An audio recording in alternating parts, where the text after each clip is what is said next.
We refer to ourselves as ghosts because the truth that we speak will live far after we're gone.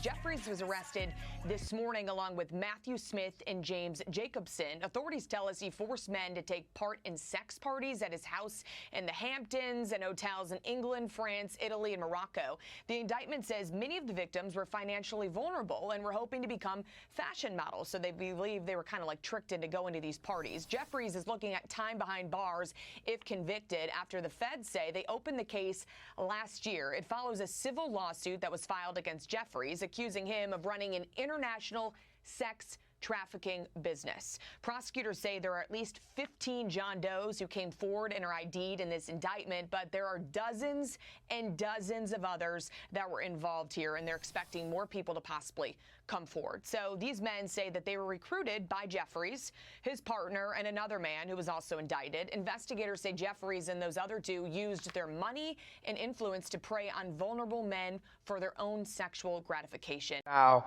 here's some examples of the list of charges that Jeffries, Smith, and Jacobson has been indicted for. Employed a referral system and interview process that did not inform men of the details of the sex events before they attended, including the full extent and nature of the sexual activity that would be required of the men at the sex events. Caused men to believe that attending the sex events could yield modeling opportunities with Abercrombie or otherwise benefit their careers. Caused men to believe that not complying with requests for certain acts during the sex events could harm their careers. Required men to relinquish their personal items, including clothing, wallets, and cellular phones, and store them in an inaccessible location during the sex events. Required men to sign non-disclosure agreements.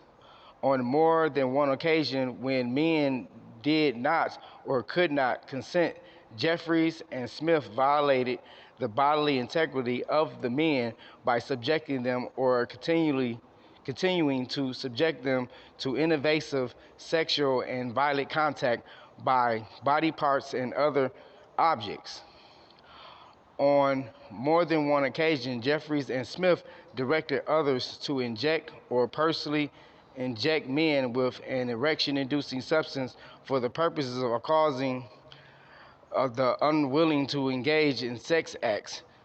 The men that were induced or unwilling to engage sounds like the same exact tactics the diddler was using on his victims.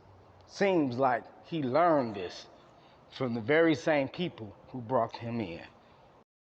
Now, since the Democratic Party has played the bait and switch hand way too long, and it is easy to predict their next move. Only 5-year-olds should fall for these tricks over and over and over again. They're gonna do the misdirection and say, oh, it's not us, it's Trump. Let's connect this to Trump, the same way they did Epstein and Weinstein. But I wondered, was Abercrombie and Fitch a woke company? Was they liberal? So I just asked Google, and Google replied, yes. Abercrombie and Fitch has rebranded itself as an inclusive retailer. Well, what do you know? The company has revamped its products and supply chain and is now considered a Wall Street darling. Well, now we know why they were so inclusive.